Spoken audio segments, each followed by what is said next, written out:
trường thành phố Hồ Chí Minh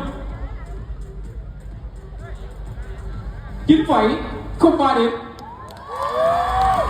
Một số vô cùng ấn tượng 9,03 điểm, và chắc chắn là với số điểm này thì các bạn cũng phải tự tin là sẽ có khả năng góp mặt ở đêm thi cuối